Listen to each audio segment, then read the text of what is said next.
जैसे जैसे आप आते जाएं लाइक शेयर कर लीजिए, और सेशन आपको पसंद ही आएगा, नहीं आए तो कोई बात नहीं है, फिर से पसंद आएगा दोबारा देखोगे तो। और सब्सक्राइब वो लोग कर लेंगे जिन लोगों ने अभी तक नहीं किया है, आगे किसी भी टीचिंग एग्जाम की तैयारी कर रहे हैं, पेडागोजी पढ़ने के इच्छुक हैं। इसके अलावा मैं नोट्स, जो फ्री नोट्स हैं इंग्लिश पेडागोजी के, वो आपके साथ शेयर कर चुकी हूँ। हिंदी पेडागोजी में 1 या 1.5 मिस्टेक थी कोई, मतलब एक क्वेश्चन का आंसर टाइप गलत हो गया था और एक शब्द गलत टाइप हो गया था, वो ठीक करके वो भी दोबारा आपके साथ शेयर कर दी है। ईवीएस पेडागोजी और ईवीएस कंप्लीट एनसीईआरटी, उसके नोट्स आपको होपफुली परसों मिल जाएंगे। इंग्लिश और हिंदी वाले तो परसों मिल ही जाएंगे, इंग्लिश वाले आपके पास पहले से हैं बट वो भी अपडेटेड फॉर्म में मिल जाएंगे। और फिर मैथ्स पेडागोजी के नोट्स, तो लगभग हर सब्जेक्ट के नोट्स आपको मिल जाएंगे। ये सारे नोट्स फ्री हैं। टेलीग्राम चैनल आपको पता ही है जहां से डाउनलोड करने हैं, लेट्स लर्न स्क्वाड। स्टार्ट करते हैं, होपफुली आप एकदम तैयार होंगे और दिल थाम के बैठिएगा, क्योंकि आज का सेशन इंपॉर्टेंट होने वाला है। डरना नहीं है, छोड़ देना है कि मैथ्स है, जस्ट समझो ये पेडागोजी है, बस मैथ्स के कॉन्टेक्स्ट में पेडागोजी है। फर्स्ट क्वेश्चन देखिएगा एक बार, which of the following is the correct order according to Polya's problem solving model. George Polya से क्वेश्चन आता है, कई बार आया है। तो निम्नलिखित में से कौन सा पॉलिया के समस्या समाधान मॉडल के अनुसार सही क्रम है? अब ये एकदम ऐसा क्वेश्चन है कि आपको या तो पता है या फिर आप थोड़ा सा दिमाग लगा के पहुंच सकते हैं। ऐसे तो सारे ही सवाल हैं कि आप कोशिश करें अगर तो आप पहुंच जाएंगे आंसर तक एलिमिनेट करके। भाई एक क्वेश्चन होता है, 4 डिस्ट्रैक्टर्स हैं, 3 डिस्ट्रैक्टर्स हैं, एक तो आंसर ही है आपका, तो उस आंसर तक आप पहुंच पाएंगे। ठीक है, बिल्कुल एनर्जी से पढ़ने की कोशिश करनी है, बिना ये सोचे कि कुछ आता है नहीं आता, आज से पहले पढ़ा है नहीं पढ़ा मैथ्स पेडागोजी। चलिए 54% लोग ए कह रहे हैं, समझते हैं। ऑर्डर क्या है? ऑर्डर है जॉर्ज पॉलिया के प्रॉब्लम सॉल्विंग मॉडल का क्या? तो एक तो ये याद रखना है, 4 स्टेप का इन्होंने प्रॉब्लम सॉल्विंग मेथड दिया है, यानी समस्या को समाधान करने के गणित में 4 स्टेप दिए हैं। वो क्या हो सकते हैं? कॉमन सेंस भी लगाएंगे साथ साथ। अंडरस्टैंड द प्रॉब्लम, यानी समस्या आप पहचान पाए। आइडेंटिफिकेशन जो जनरल बाकी स्टेप्स में भी हम देखते हैं, यानी समझ पाए आप प्रॉब्लम को। बात तो ठीक लग रही है। फिर आता है डिवाइस अ प्लान, यानी अब आपके पास एक योजना हो, यानी पहले क्वेश्चन देखा, समझ में तो आई है क्या, इसमें करना क्या है, उसके लिए आप फिर योजना बनाते हैं। लुक बैक करेंगे, वापस से देखेंगे और फिर कैरी आउट करेंगे प्लान को। अब लुक बैक तो एक तरह से रिफ्लेक्शन या रीइवैल्यूएशन हो गया, उसके बाद प्लान कैरी आउट करेंगे। प्लान तो यहीं कैरी आउट होना चाहिए था जब आपने बनाया था, उसके बाद प्लान कैरी आउट होना चाहिए था। तो कॉमन सेंस नहीं लगाई हमने। 64% लोग गलत उत्तर दे रहे हैं, ए कह रहे हैं। भाई अंडरस्टैंड द प्रॉब्लम यहां भी है, यहां भी है। चलो बाकी सबको तो हटा ही देते हैं कि पहले प्लान बनाएंगे, डिवाइस अ प्लान, ये तो हो नहीं सकता, क्योंकि पहले हम प्रॉब्लम को समझेंगे फिर प्लान बनाएंगे। तो ये 2 ऑप्शन तो हमारे ऐसे ही हट गए कि पहले योजना क्यों तैयार करेंगे, पहले समस्या को समझेंगे। तो यहां पर समस्या को समझना सेकंड नंबर पे था, जो कि कॉमन सेंसिकल बात है कि भैया ये सेकंड पे नहीं होना चाहिए, ये फर्स्ट पे होना चाहिए। चाहे प्रॉब्लम को आइडेंटिफाई करने की बात हो प्रॉब्लम सॉल्विंग में, चाहे वो जानने की या समझने की बात हो। तो ये दो ऑप्शन अपने आप एलिमिनेट हो जाते हैं अगर आपने कुछ भी नहीं पढ़ा तब भी। ठीक है, अब बात आती है इन दोनों की। अंडरस्टैंड द प्रॉब्लम, समस्या को समझना पहला स्टेप है। दूसरा स्टेप है डिवाइस अ प्लान, यानी प्लान को डिवाइस करना, योजना को तैयार करना। बात तो सही है, यहां पे भी यही है सेकंड में। थर्ड है कैरी आउट, इसमें है थर्ड लुक बैक, और यहां लिखा हुआ है कैरी आउट द प्लान फिर लुक बैक। तो क्या ये कॉमन सेंस नहीं है थोड़ा सा भी, कि अगर हम इसको ध्यान से पढ़ लेते तो ये किसी को भी दुनिया में सबको पता होगा कि भैया कैरी आउट द प्लान जो है वो पहले आएगा, लुक बैक बाद में आएगा। पहले आप प्लान को करके तो देखेंगे, जो आपने प्लान बनाया है समस्या के समाधान के लिए उसको इंप्लीमेंट करके देखेंगे, उसके बाद लुक बैक करते हैं कि क्या ये सही हुआ या नहीं हुआ, फिर आप रिफ्लेक्शन डालते हैं उस समस्या पे या रीइवैल्यूएट करते हैं। तो बी ऑप्शन मच बेटर है, क्योंकि समस्या को समझना यहां भी सही था, डिवाइस अ प्लान यहां भी सही था। आप एक योजना बनाएंगे, फिर उस प्लान को कैरी आउट करेंगे, यानी योजना को कार्यान्वित करेंगे। उसके बाद आप लुक बैक करेंगे। क्या करेंगे? लुक बैक करेंगे, यानी पुनः जांचना। ये हिंदी में यहाँ पे पुनः जांचना, हमारे टाइपिस्ट आजकल ज्यादा व्यस्त हैं वो नोट्स वगैरह के चक्कर में, तो मुझे लग रहा है नींद में टाइप कर रहे हैं। मैं उनको बोलूंगी ये, क्योंकि कुछ मिस्टेक्स लगातार हो रही हैं। ठीक, या हो सकता है पेपर में भी ऐसा हो, क्योंकि कई बार गलती पेपर में ही होती है, और इस बार इन्होंने बहुत टाइपिंग मिस्टेक की है सीबीएसई वालों ने। ठीक है जी, तो B option is the right answer कि पुनः जांचना। अब आप क्या करेंगे? लुक बैक करेंगे कि ये जो किया था वो सही था या नहीं था, है ना। 4 साल बाद लुक बैक नहीं करना है कि वो रिलेशनशिप फेल हो गया, आप लुक बैक कर रहे हैं। ठीक है ना, थोड़ा तभी लुक बैक कर लेना है जब आपने डिवाइस किया था एक प्लान, उसके बाद कैरी आउट किया और थोड़े दिन में समझ आ गया कि भैया लुक बैक कर लो। ठीक, तो पुनः जांच कर लेंगे। तो B option is the right answer. आगे बढ़ेंगे, ये सब मजाक की बातें, इनको काल्पनिक समझें। ये है जॉर्ज पॉलिया का प्रॉब्लम सॉल्विंग मॉडल, है ना। जॉर्ज पॉलिया का प्रॉब्लम सॉल्विंग मॉडल नहीं है, मॉडल है। ठीक, तो जॉर्ज पॉलिया 4 स्टेप प्रॉब्लम सॉल्विंग यानी समस्या समाधान का 4 स्टेप का एक प्लान देते हैं, पॉलियास प्रॉब्लम सॉल्विंग मॉडल देते हैं एक, हिंदी वालों के लिए भी यही है। इसका शॉर्ट फॉर्म अगर आप बनाना चाहें तो UDPL बना सकते हैं, जिसको हम निमोनिक कहते हैं, याद रखने की एक टेक्निक है, PL। ठीक, UDPL बोले तो अंडरस्टैंड द प्रॉब्लम, सबसे पहले समस्या को समझना है, पहचानना, आइडेंटिफाई करना। सेकेंड स्टेप है हमारा मेक अ प्लान। आपके पास एक प्लान तो हो, आपने आइडेंटिफाई कर लिया, अब समस्या को सॉल्व करने के लिए एक प्लान होगा, है ना। वो देखा होगा आपने CID, पहले समस्या को समझने की कोशिश करते हैं जाके सीन में, है ना, फिर क्या करेंगे, एक प्लान होगा कि यार क्या करने हैं, क्या करना क्या है, फिर उस प्लान को कैरी आउट करोगे आप। ठीक, अब ये प्लान आपने कैरी आउट कर लिया, जैसे आप पेपर भी अगर आपके सामने एक समस्या की तरह है, तो कोई क्वेश्चन है मैथ्स का या पेपर ही है मान लीजिए, तो आपको पहले उस प्रॉब्लम को समझना है कि इसका क्या स्ट्रक्चर है, कैसे चीजें वर्क करेंगी, ये सब समझ के फिर आप एक प्लान तैयार करते हैं कि यार 30 दिन में ये पढ़ना है, नोट्स पढ़ लेने हैं लेट्स लर्न से, और प्रीवियस ईयर अच्छे से कर लेने हैं। आपने एक प्लान बनाया, अब इस प्लान को बनाने के बाद आप एक कैरी आउट करते हैं। कैरी आउट का मतलब क्या, इंप्लीमेंट करते हैं, उस पर काम करेंगे, अप्लाई नहीं करेंगे तो जीरो हो गया प्लान। तो अब आप कैरी आउट द प्लान, आप इस प्लान को कैरी आउट करते हैं। फिर आता है फोर्थ ऑप्शन, जब आपने प्लान कैरी आउट किया तो आप क्या कर रहे हैं, मॉक टेस्ट देके देख रहे हैं और फिर लुक बैक कर रहे हैं कि क्या मेरे लिए स्ट्रेटजी काम की, जैसे मैंने पढ़ाई की काम की या नहीं की, कितने मार्क्स आ रहे हैं, क्या आसपास भी हूं या नहीं। ऐसा तो नहीं है कि मेरे नंबर आ रहे हैं 50, तो फिर से इस चीज को दोबारा करने की जरूरत पड़ेगी, ठीक है ना। ऐसा नहीं पेपर देने के बाद लुक बैक नहीं करेंगे, तो उस केस में भी हो सकता है, कई बार ऐसी स्थिति भी आती है। तो अगर हम बात करें UDPL क्या है, understand the plan, U for understand the plan, D for device a plan. ये मेक अ प्लान की जगह डिवाइस लिख देगा तो घबराना नहीं है ना, आपने घबराना नहीं है। फिर आता है P for plan, carry out the plan को हमने सिर्फ प्लान लिख लिया, P फॉर प्लान, क्योंकि डिवाइस अ प्लान को D लिख लिया था। Look back at the solution, यानी आपको अब रिफ्लेक्ट करना है। ठीक, क्लियर है ये बात। एक नंबर फ्री का नंबर है, UDPL से सिंपल याद रखना है, understand the problem, device a plan, carry out the plan and look back. Clear है। अब इससे ज्यादा आसानी से और क्या लोगे, बच्चे की जान लोगे, हैं। रिवाइज करो इसको मल्टीपल टाइम्स। ठीक, कितना याद करें, याद करते करते उम्र निकल रही है, सोनी समझने की कोशिश करो, याद अपने आप हो जाएगा, ठीक है ना।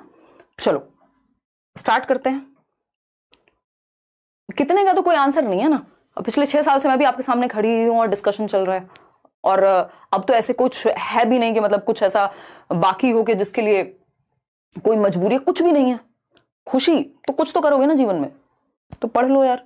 देखो, which one of the following is not true, question number 2 है, निम्नलिखित में से कौन सा गणित की अवधारणाओं की प्रकृति के बारे में सत्य नहीं है, यानी not true about the nature of concepts in mathematics, यानी गणित के कॉन्सेप्ट्स के बारे में कौन सी एक बात ठीक नहीं है, कि गणित के जो कॉन्सेप्ट्स होते हैं उनकी प्रकृति कैसी है, नेचर ऑफ कॉन्सेप्ट्स कैसा है, इसके बारे में कौन सी एक बात सही नहीं है। ये नोट्स में मिलेगा आपको, नोट्स पे काम चल रहा है, ठीक है जी, बहुत ही बढ़िया।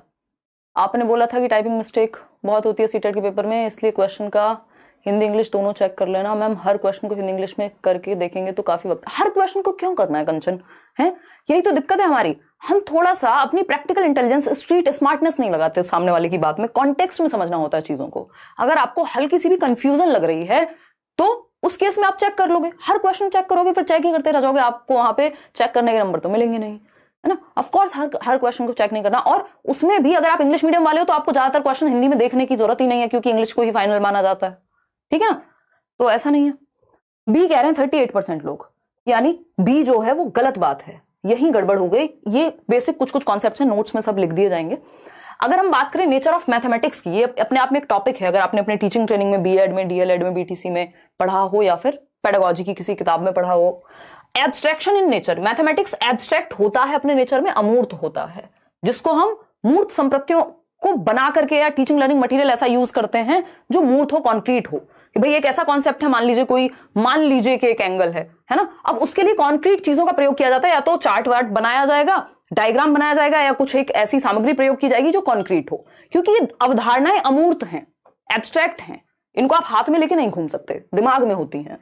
हायरार्किकल इन नेचर, बिल्कुल फैक्चुअल बात है कि ये भी गणित की अवधारणाओं का एक क्या है, कॉन्सेप्ट है या नेचर है, कि ये हायरार्किकल होती हैं, श्रेणीबद्ध होती हैं, जिसको एनसीएफ कहता है टॉल शेप ऑफ मैथमेटिक्स, के एक दूसरे से जुड़ी हुई होती हैं, एक दूसरे से जैसे जैसे आप आगे बढ़ते जाते हैं कॉम्प्लेक्स होती जाती हैं, और जो पीछे वाली चीज है पीछे वाली जो चीज है वो इसमें ऑलरेडी इंक्लूडेड होगी। जैसे आप 6th क्लास में जो चैप्टर, मान लीजिए सेम चैप्टर पढ़ रहे हैं, ज्योमेट्री है, जो भी चैप्टर है, और उस केस में आप या अलजेब्रा पढ़ रहे हैं, अगर आप बेसिक इक्वेशन आप जान रहे हैं, तो उसमें वो कॉम्प्लेक्सिटी का लेवल नेक्स्ट क्लास में और बढ़ जाएगा। तो हायरार्की का मतलब होता है सिंपल टू कॉम्प्लेक्स जाना, जो कि सही बात है।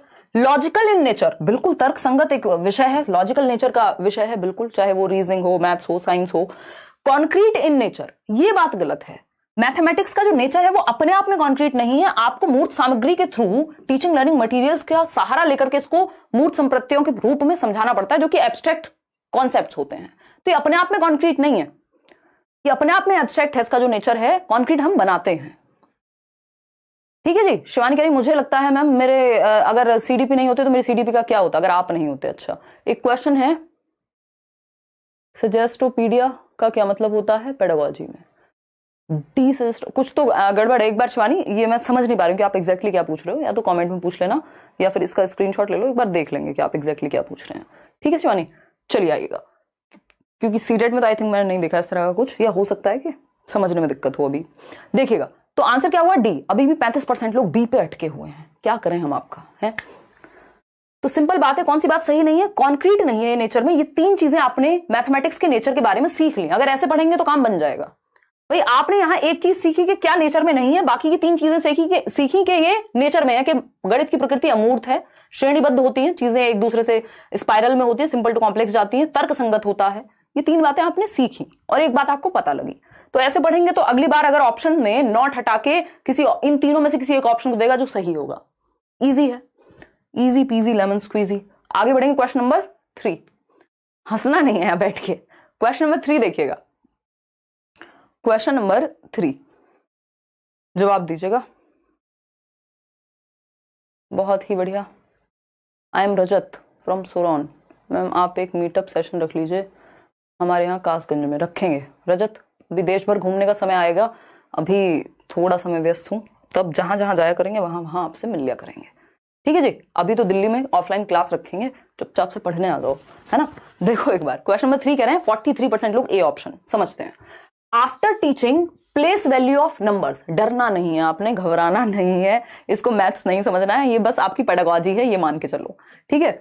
After teaching place value of numbers, यानी अगर हम संख्याओं का स्थानीय मान देखें, एक फेस वैल्यू होती है और एक प्लेस वैल्यू होती है ना। अब इतना तो हमें बेसिक पता ही होना चाहिए, नहीं भी पता है तो चलो बताएंगे कि कैसे कर सकते हो। मान लीजिए ये 2 और 3 लिखे हुए हैं, फेस वैल्यू आपको पता है 3 की 3 ही होगी, है ना। प्लेस वैल्यू की बात करेंगे तो आप 1s 10s और 100s में काउंट करने लगते हैं। तो जब आप प्लेस वैल्यू सीख रहे हैं, जिसको इकाई दहाई सैकड़ा कहते हैं, वो प्लेस वैल्यू हो गया। टेक 2 डिजिट्स, 2 डिजिट्स आपको लेनी है, और वो डिजिट्स कौन सी हैं? 2 नंबर लेने हैं, 3 and 5 से 3 and 5। Make 4 digit numbers using both the digits equal number of times, यानी आपको 4 डिजिट का नंबर बनाना है 2 संख्याओं से, जो है 3 and 5। ठीक है जी, 3 and 5, इनसे 4 डिजिट का नंबर बनाना है जिसमें इक्वली दोनों संख्याएं यूज हुई हो, यानी 3 और 5 इक्वली यूज हुए हो। देखिएगा, इज योर आंसर यूनिक? क्या तुम्हारा आंसर यूनिक है? बच्चों को कहा गया। अब कहानी यहां अटकी हुई है। अगर आपको ऊपर की कहानी नहीं समझ में आई तो ये पढ़िए, विच of the following statements is correct for the above context. जिस संदर्भ में ये बात हो रही है, कौन सा एक स्टेटमेंट सही है? पहला ऑप्शन है वो,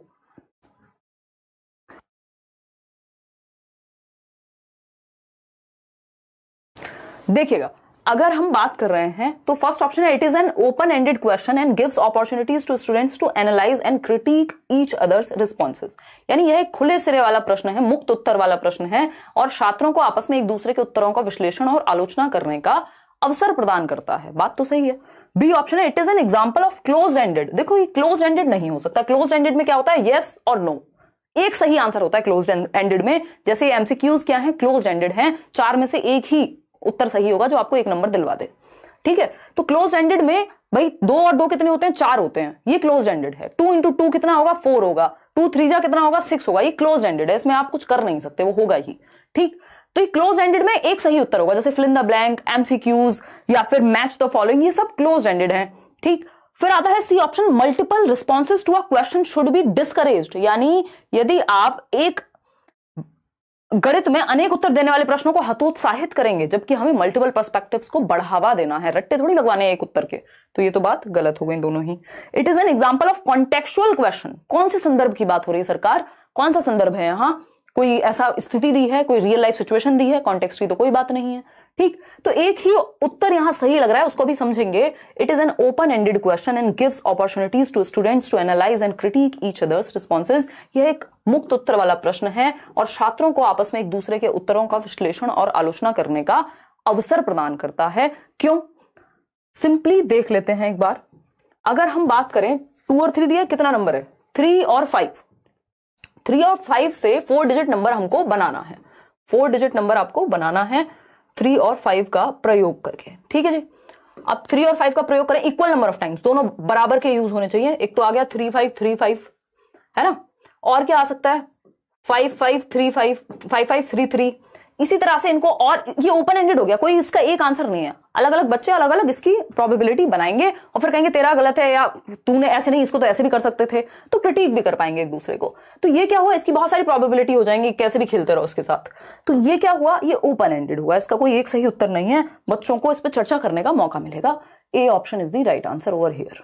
आगे बढ़ेंगे, क्वेश्चन नंबर 4। लेंथी हो सकता है क्वेश्चन, घबराना अगेन नहीं है। क्वेश्चन नंबर 4 पढ़िएगा और बताइएगा एक बार।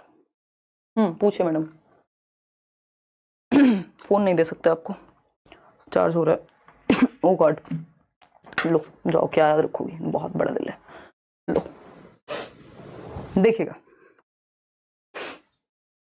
फटाफट से बताओ और जवाब दो, पढ़ो एक बार।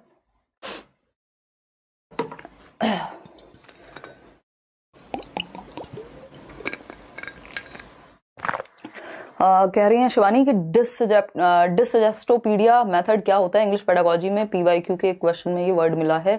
थैंक यू शिवानी, अगर ये एग्जैक्ट वर्ड यही है तो मुझे भी देखना पड़ेगा, क्योंकि ये मुझे भी नहीं पता, मैं भी पहली बार देख रही हूँ कि डिसजेस्टोपीडिया क्या है। अगर ऑप्शंस होते तो शायद मैं कुछ अपने दिमाग का इस्तेमाल प्रीवियस नॉलेज का कर पाती, तो ये मुझे भी नहीं पता। और इंग्लिश पेडागोजी वैसे भी, मतलब जितनी हम सीडीपी डील करते हैं, जितनी एक्सपर्टीज सीडीपी में है, शायद उतनी इंग्लिश पेडागोजी में ना हो, बट ये फिर भी संभव है, ये सब कुछ पता हो किसी को भी, ये पॉसिबल नहीं है। तो उस केस में हम क्या करेंगे, इस पर चर्चा कर लेंगे। ये वर्ड निशा कहीं नोट कर लेना और देख लेंगे एक बार, है ना। और बताओ इंग्लिश पेडागोजी में इस बार ये आया कि होगा कुछ, मतलब रिप्लेसमेंट जैसा कि वर्ड को आप रिप्लेस कर सकते हो, ऑप्शंस होंगे आपके पास। मतलब मैं इसको देख के इतना ही आइडिया लगा पा रही हूँ, बाकी चर्चा करेंगे अगली क्लास में। देखिएगा, अभी मैथ्स पेडागोजी पे आ जाते हैं, इंग्लिश को छोड़ देते हैं। देखिए, अगर हम बात करें क्वेश्चन नंबर कितना है ये, मिस सोनाली। मिस सोनाली क्या है, खुद भी सर्च कर लिया करो, थोड़ा कुछ मेहनत कर लिया करो।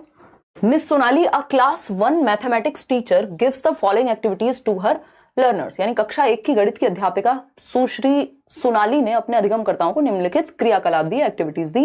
ये 4 एक्टिविटीज हैं, पढ़िएगा। पहला है sorting shells, stones, tokens of different size and colour.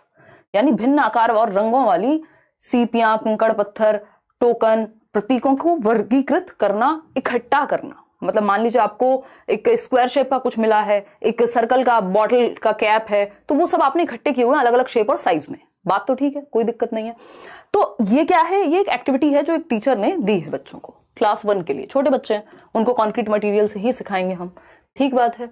अब हम बात कर रहे हैं बी ऑप्शन की, arranging different sticks in a bundle according to their length. यानी आप डिफरेंट स्टिक्स को, छड़ियों को, मान लीजिए जैसे ये पेन ही है अभी मेरे सामने, तो उसमें आप क्या कर रहे हैं, इनकी लेंथ या हाइट के हिसाब से इकट्ठा करा रहे हैं बच्चों को। ठीक बात है, कॉन्क्रीट मटेरियल से सिखा रहे हैं, ये भी एक एक्टिव रहेगा, बच्चा यहाँ सक्रिय रहेगा। वो बच्चा सक्रिय रहना यानी बच्चे का एक्टिव होना हर सब्जेक्ट की पेडागोजी में बराबर से लागू होता है।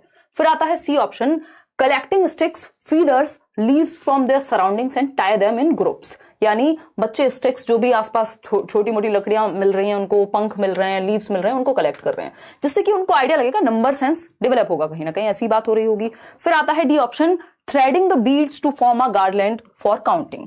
यानी मोतियों को धागे में पिरोकर गणना के लिए माला बनाना, कि वो मोती पिरो रहे हैं एक एक धागे में, ठीक है, गणना सीख पा रहे होंगे।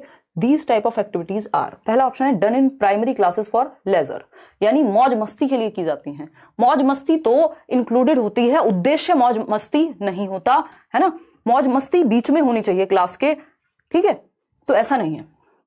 वेस्ट ऑफ टाइम क्यों होगा भाई, टाइम पास क्यों करेगा teacher, should focus on solving problems given in the text book. तो सिर्फ किताब से पढ़ाए, तो ये मैं आपको हिंदी पेडागोजी के नोट्स में भी कहा है, इंग्लिश पेडागोजी के नोट्स में भी कहा है, text book one of the resources है, एकमात्र रिसोर्स नहीं है, ठीक। Only done in pre primary, hence an irrelevant activity in class 1, यानी सिर्फ प्री प्राइमरी में होनी चाहिए, क्लास 1 में क्यों हो रही है, इसको तो नर्सरी में कराना था, एलकेजी में कराना था। ये भी वाहियात बात हो गई, क्योंकि आप इसी प्राइमरी लेवल 1 पे ही नंबर कॉन्सेप्ट वगैरह उनको सिखा रहे होते हैं। अब आता है D option, useful for assessing children's readiness to introduce important concepts like numbers, counting in arithmetic. ये बात सुंदर लग रही है, फिर भी देखते हैं इसका क्या अनुवाद होगा हिंदी में। अंक गणित में महत्वपूर्ण अवधारणाएं जैसे संख्या, गणना का परिचय देने के लिए बच्चों की तत्परता के लिए आकलन में सहायक। आपको याद है थॉर्नडाइक, एडवर्ड ली थॉर्नडाइक, जिनके 3 प्राइमरी लॉज हैं।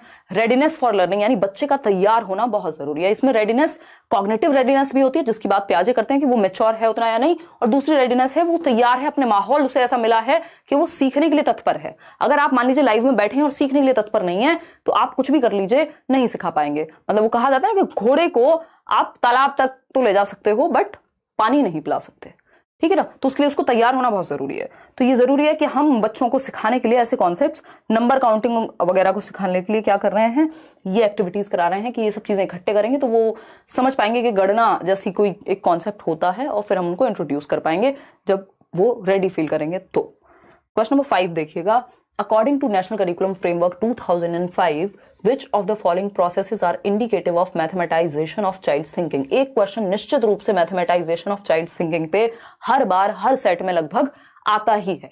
मैथमेटाइजेशन क्या है, बच्चे के थॉट को आप मैथमेटाइज कर पाए, उसके सोच में मैथमेटिक्स आ पाए। समझ पा रहे हैं कि नहीं? इसका मतलब ये नहीं कि वो बस मैथ्स में ही बात करे, बट आसपास वो मैथ्स देख करके दिमाग में उसके मैथ्स चले, उसकी चिंतन प्रक्रिया में शामिल हो।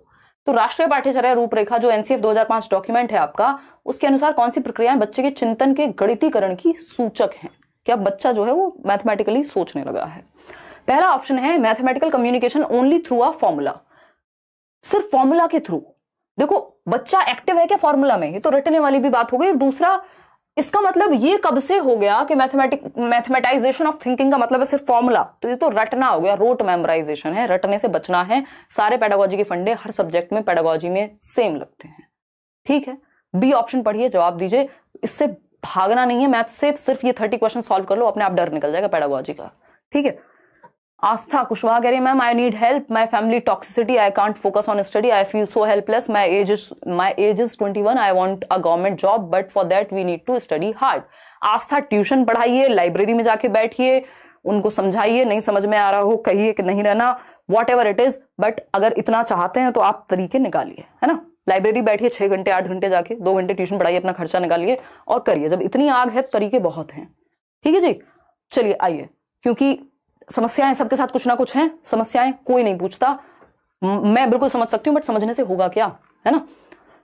चलिए आते हैं, अगर हम बात करें सी ऑप्शन की तो 89% लोग कह रहे हैं सी ऑप्शन, समझते हैं। चलिए, बी ऑप्शन है solving the problem using formal procedures and checking the answers for an answer की। अगर आप सिर्फ फॉर्मल मानक क्रियाएं जो हैं उन्हीं स्टेप्स को ही चेक करते रहेंगे तो इसमें थिंकिंग प्रोसेस की बात नहीं हो रही, बच्चा एक्टिव नहीं है यहां।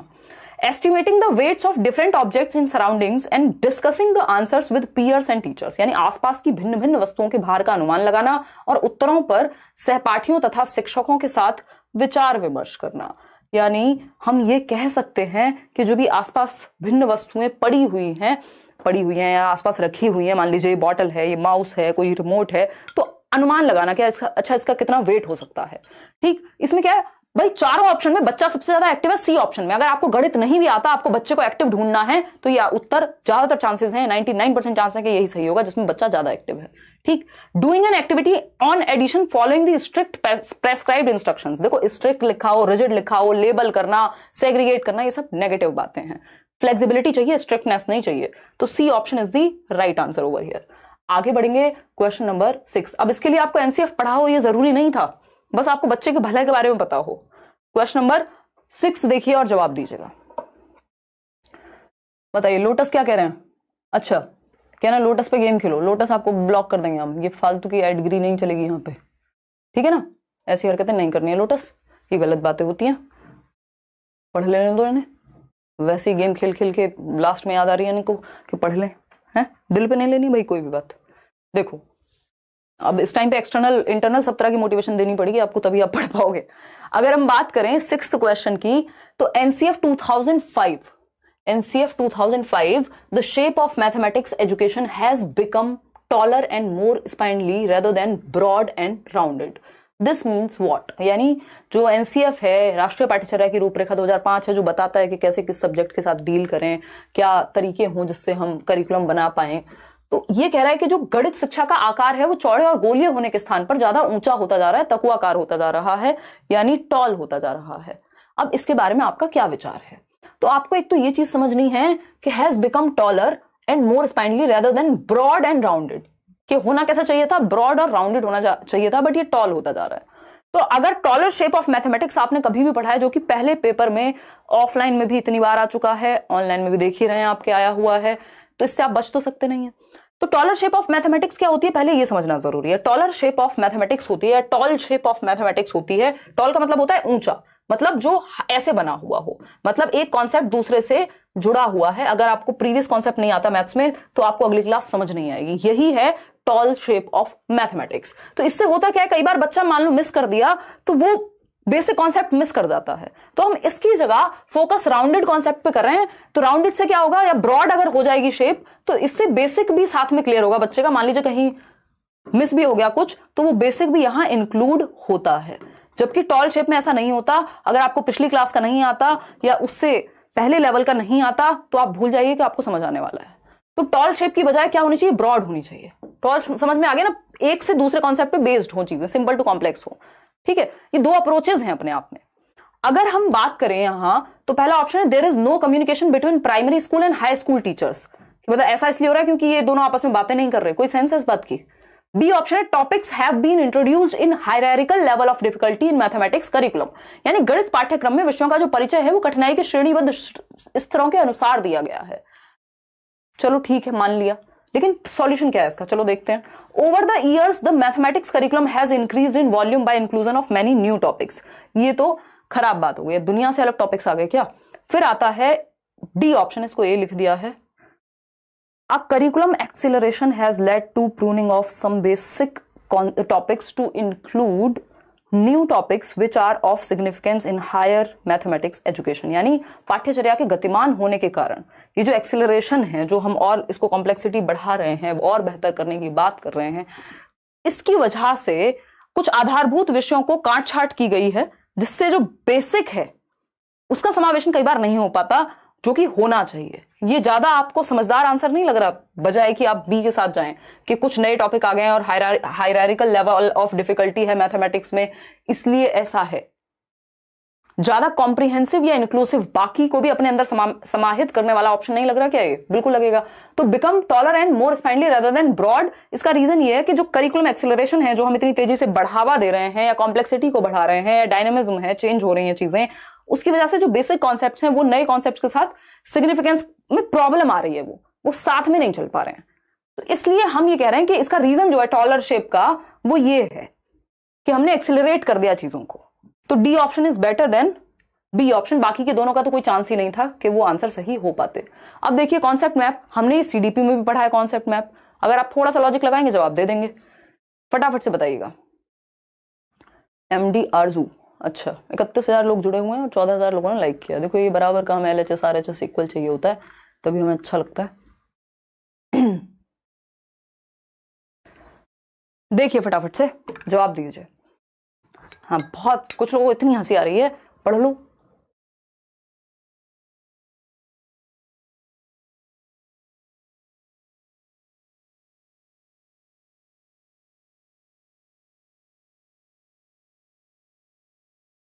ये आप लोगों की चैट को पढ़ पढ़ के ना निशा को भी मजे आते रहते हैं ना, वो भी मुझे भटका रही है उल्टा, मुझे बता रही है चैट में बातें क्या चल रही हैं। गॉसिप कर लेते हैं सभी, हम मिलकर पंचायत कर लेते हैं, छोड़ देते हैं पढ़ना। देखिए एक बार अगर हम बात करें क्वेश्चन नंबर 7 की, तो ये कहता है कॉन्सेप्ट मैप्स। कॉन्सेप्ट मैप्स क्या होते हैं? जिसमें एक कॉन्सेप्ट को हायरार्किकल मैनर में या फिर फ्लो चार्ट के द्वारा एक दूसरे से जोड़ करके समझा गया हो। Concept maps are commonly used in mathematics teaching, यानी इनको अवधारणाओं का जो मैप है, मानचित्र है, उसका प्रयोग किया जाता है मैथमेटिक्स में। Which of the given statements are true about concept maps, यानी कॉन्सेप्ट मैप्स के बारे में कौन सा एक स्टेटमेंट सही है, बताइएगा एक बार फटाफट से। क्या लगता है आपको? डी ऑप्शन कह रहे हैं बहुत सारे लोग। ए ऑप्शन है, it is a complex network depicting the relationship between all the sub concepts of the concept. बात सही है कि यह एक जटिल जाल तंत्र है जो कि एक अवधारणा की सभी उप अवधारणाओं के बीच संबंध को दर्शाता है। कॉन्सेप्ट मैप क्या है? मान लीजिए आपने प्याजे पढ़ा है ना, इसको आप मैथमेटिक्स में एडिशन से जोड़ सकते हैं कि अच्छा इसमें ये वाली प्रॉपर्टी यूज होती है, इस चैप्टर को आप ऐसे समझ सकते हैं। मान लेते हैं आपने प्याजे पढ़ा, ठीक, प्याजे में आपने 4 फैक्टर्स होते हैं और 4 होती हैं स्टेजेस, ठीक। फिर उसमें भी आपने समझा कि 4 स्टेजेस कौन सी होती हैं, एसपीसीएफ, फिर किसमें किसकी कौन सी प्रॉपर्टी है, ठीक। फिर यहाँ पे जो 4 फैक्टर्स थे एमईएससी, इनको समझा। फिर यहां से इक्विलिब्रेशन से निकला क्या कि अडेप्टेशन और ऑर्गेनाइजेशन क्या है। फिर अडेप्टेशन में 2 चीजें हैं, वो क्या है? एसिमिलेशन और इंक्लूजन है। बन गया आपका कॉन्सेप्ट मैप, जिसको आप माइंड मैप भी कह देते हैं। मतलब एग्जैक्ट तो नहीं है, माइंड मैप थोड़ा सा किसी छोटी चीज को लेकर के भी हो सकता है, कॉन्सेप्ट एक कॉन्सेप्ट को लेकर के होगा, ठीक है ना। तो इस केस में ये क्या करता है, एक जाल बन जाएगा रिलेशनशिप्स आपस में, कॉन्सेप्ट के अंदर सब कॉन्सेप्ट्स के क्या रिलेशनशिप है, ठीक है जी, सही है बात। It is a linear arrangement of all the sub concepts of the concept. क्या ये लीनियर लग रहा है आपको? ये स्पाइरल नहीं है अपने आप में, लीनियर होता है सीधी रेखा बस, अच्छा 1 के बाद 2, 2 के बाद 4, खत्म, ठीक। ये लीनियर तो कहीं से नहीं लग रहा है, एक सीधी रेखा में नहीं है, कॉम्प्लेक्स है अपने आप में, एक से दूसरी चीजें पिरोई हुई होती हैं इसमें, तो ये लीनियर नहीं है। They can be used as diagnostic tools to identify difficulties in learning that students are facing. यानी इनको हम यूज कर सकते हैं कि बच्चों को दिक्कत कहां हो रही है। जब आप डायग्नोस कर रहे हैं कि अच्छा इस स्तर पे दिक्कत है बेटा, यहां दिक्कत है, ये वाली चीज को समझने में दिक्कत है, इसको ही नहीं समझ पाए थे इसलिए ये समझ नहीं आया था। डायग्नोस करना मतलब गैप को पता लगाना, बात तो सही है। They help a teacher to gain new insights into the nature of mathematics. भाई टीचर को भी क्या है, नए इनसाइट्स मिल जाएंगे मैथमेटिक्स के बारे में। 3 ऑप्शन सही हो सकते हैं और ये तीसरा हमें पॉजिटिव भी लग रहा है। तो आंसर क्या हो गया हमारा? ए भी सही है, बी गलत है, ए, सी और डी। ऑप्शन है ऐसा कहीं? है हमारे पास डी ऑप्शन। तो इन क्वेश्चन से अगर हम बच के भाग जाएंगे तो कोई क्वेश्चन तो करेंगे हम पेपर में कि नहीं, बताओ एक बार। तो D option is the right answer over here. आगे बढ़े, देखिएगा एक छोटा सा तो नहीं कहेंगे, पता नहीं आप देख पा रहे होंगे इसमें या नहीं। जब पीडीएफ आपको मिल जाएगा ये टेलीग्राम पे, और इसके मॉक टेस्ट भी मिल जाएगा आपको इस सेशन का करियर ऐप पे, और फ्री होगा वो मॉक टेस्ट, तो आप एक बार देख सकते हैं उस चीज को। अच्छा एक और मॉक टेस्ट का एक पैकेज भी है, फ्री वाले मॉक टेस्ट भी हैं, और आई थिंक एक 99 रुपीज का एक मॉक टेस्ट की सीरीज, पूरी टेस्ट सीरीज जैसी लॉन्च की है, तो वो भी आप एक बार चेक कर लेना। करियर ऐप डाउनलोड करके कहीं और मत फंस जाना बस, है ना। अब तो कहते हुए डर लगता है, पता नहीं कौन कहां किस तरफ भटका दे आपको। देखिएगा इसमें सब तुक्के लगा रहे हैं, समझते हैं। अगर आप इसको देख पा रहे हैं पहले तो वही जरूरी है। देखिएगा अगर हम समझने का प्रयास करें तो यहां पे देखेंगे फॉर्मेटिव असेसमेंट, रचनात्मक आकलन होता किस लिए? फीडबैक के लिए। रचनात्मक आकलन की अगर हम बात कर रहे हैं, एफए जिसको हम कह रहे हैं, तो देखेंगे children memorising the facts and are assessed through written test. ये कहां हो सकता है? चाइल्ड सेंटर्ड में? नहीं, बिल्कुल नहीं होगा। टीचर सेंटर्ड में ऐसा हो सकता है कि बच्चे क्या हैं, रट्टे लगा रहे हैं क्योंकि टीचर ने कह दिया है। तो पहले पहला ऑप्शन ही पढ़ लिया करो, उसके हिसाब से अगर समझ में आ जाए तो ईजी हो जाएगा। पहले ऑप्शन पढ़ लिया आपने, तो अब आपको पता है कि टीचर सेंटर्ड के बारे में बात हो रही है, तो बी का फर्स्ट होना चाहिए। बी का फर्स्ट कहीं दिख रहा है आपको? 2 जगह पे दिख रहा है बी का फर्स्ट।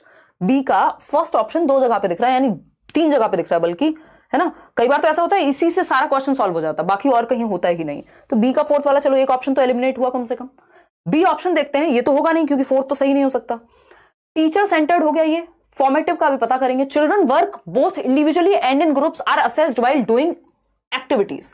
तो ये होता है चाइल्ड सेंटर्ड में, जहां टीचर और बच्चा दोनों ही एक्टिव होते हैं। ये बात हमने सैकड़ों बार पढ़ी है सीडीपी में भी, है ना। तो सी का क्या हो गया? Second option. सी का सेकंड कहीं दिख रहा है हमें?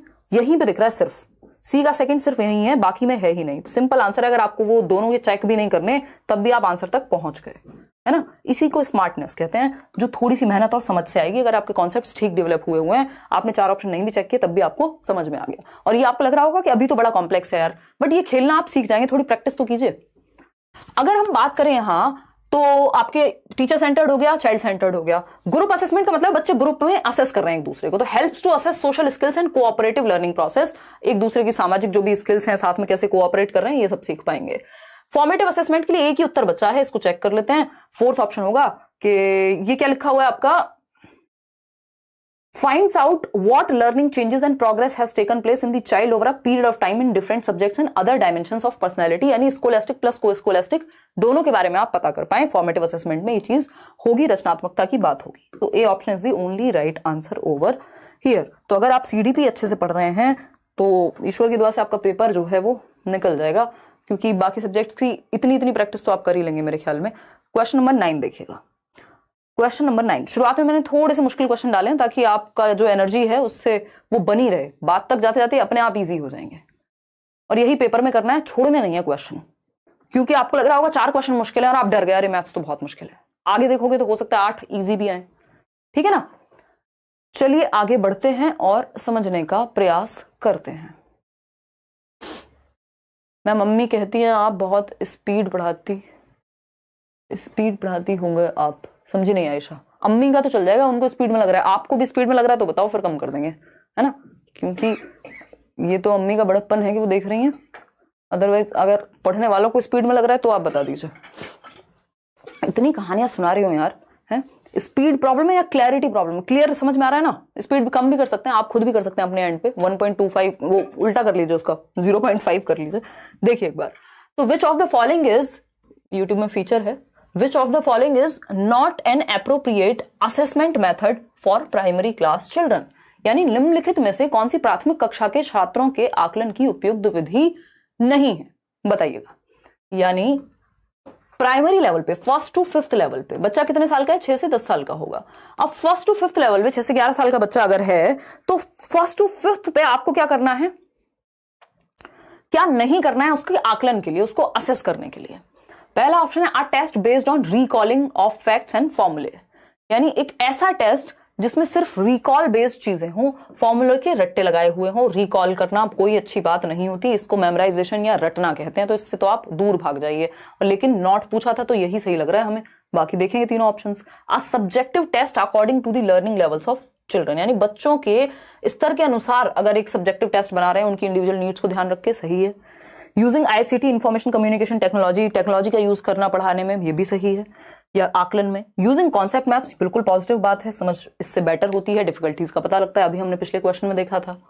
एक परीक्षा जो कि तथ्यों और सूत्रों को स्मरण करने पे आधारित हो, रटने पे आधारित हो, मेमोराइजेशन पे, रिकॉलिंग पे आधारित हो, वो गलत तरीका है, चाहे सब्जेक्ट कोई भी हो। तो ये क्या हुआ, नॉट सही में यही सही है, क्योंकि ए ही गलत है और जो गलत है वही सही है, क्योंकि पूछा ही गलत है, सिंपल बात। आगे बढ़ेंगे, ए ऑप्शन सही था यहाँ पे। अब किसी को कोई और समस्या हो तो बता सकते हैं। क्वेश्चन नंबर 10 देखिएगा एक बार। क्वेश्चन नंबर 10 क्या कहता है, ये समझने का प्रयास आप स्वयं करेंगे। देखिएगा एक बार, a primary class teacher is using a variety of concrete material, यानी मूर्त सामग्री का प्रयोग, जैसे बॉटल है या फिर एक अबैकस हो सकता है या जियो बोर्ड हो सकता है। ये क्या मूर्त सामग्रियां हैं जिनको टच और फील किया जा सकता है, उनके थ्रू एब्स्ट्रैक्ट अमूर्त कॉन्सेप्ट्स को, संपत्तियों को पढ़ाना। बताइएगा, ठीक है ना। दे देंगे मनीषा EVS और मैथ्स के नोट्स पे काम लगता है। आपको लगता है कि एक तो ये इतने से हैं, बट उस पर मल्टीपल टाइम्स काम लगता है, फिर भी एक आध छोटी मोटी मिस्टेक टाइपिंग की हो जाती है। इतने सारे प्रिंट हो गए घर में इकट्ठे, जिसमें वो बार बार प्रूफ रीड कर करके उसमें से कुछ चीजें हटानी है, लगानी है, ये सब, तो कोई दिक्कत नहीं है, मिल जाएंगे एक एक करके। बताइए फटाफट से। ओवर जनरलाइजेशन कहते हैं अयान, उसको क्या समस्या आ रही है? मैराथन कराएंगे जल्दी, जैसे आपको नोट सारे मिल जाएंगे 1st वीक ऑफ दिसंबर में। चलिए, ए ऑप्शन कह रहे हैं 50% लोग। चलिए समझते हैं क्या कहानी है। अगर हम बात करें तो बात हो रही है किसकी, कॉन्क्रीट मटेरियल की। टू टीच, यानी concrete material, teaching learning material, जिसमें आप चार्ट्स वगैरह ले जा सकते हैं, जो वो चीजें जिनको टच फील किया जा सके। तो डाइंस ब्लॉक पढ़ा क्या रहे हैं पहले तो ये देखना जरूरी है ना। To teach place value, place value वही आपका कि इकाई, दहाई, सैकड़ा क्या है, उस तरह से समझाने के लिए तो डाइंस ब्लॉक का यूज करेंगे। Bundles of match sticks unburned, यानी जो माचिस की तिल्लियां बिना जली हुई, क्योंकि जली हुई माचिस की तिल्ली में कैसे प्लेस वैल्यू समझाओगे, है ना भाई। अगर बिना जली हुई नॉर्मल माचिस की तिल्लियां तो आप लगा के दिखा दो कि अच्छा ये जो है 3रे नंबर पर ये इकाई पे है, ये दहाई पे है, ये वंस पे है, ये टेंस पे है, अच्छा इसका फेस वैल्यू क्या है, अच्छा ये ऐसे देखें तो एक अपने आप में इसकी वैल्यू है। तो ये क्या हुआ, ये आप सिखा सकते हो। डाइंस ब्लॉक में भी यही होता है कि आप प्लेस वैल्यू के लिए, चाहे दिमाग में याद भी रख सकते हैं आप कि प्लेस वैल्यू के लिए डेसिमल वगैरह के लिए भी डाइस ब्लॉक का यूज कर लिया जाता है। ये क्या है, टीचिंग लर्निंग मटेरियल्स है मैथ्स के, ये भी आपको नोट्स में मिल जाएंगे। Fake currency notes, fake currency note से आप कैसे प्लेस वैल्यू समझाओगे? अब 10 रुपए का नोट है, उसमें से 0.5 करके फाड़ के थोड़े ना दिखाओगे, तो पॉसिबल नहीं है। अबेकस का प्रयोग डिवीजन को छोड़ के कैलकुलेशन में, नंबर काउंटिंग वगैरह में यूज किया जाता है, मल्टीप्लिकेशन में भी। तो अबेकस भी यहां काम में नहीं आएगा, क्योंकि बात किसकी हो रही है, प्लेस वैल्यू की हो रही है। तो वो पॉइंट्स में कैसे दिखाओगे अबेकस में चीजें, या मतलब टेंस और वंस के प्लेस पे कैसे दिखाओगे? विच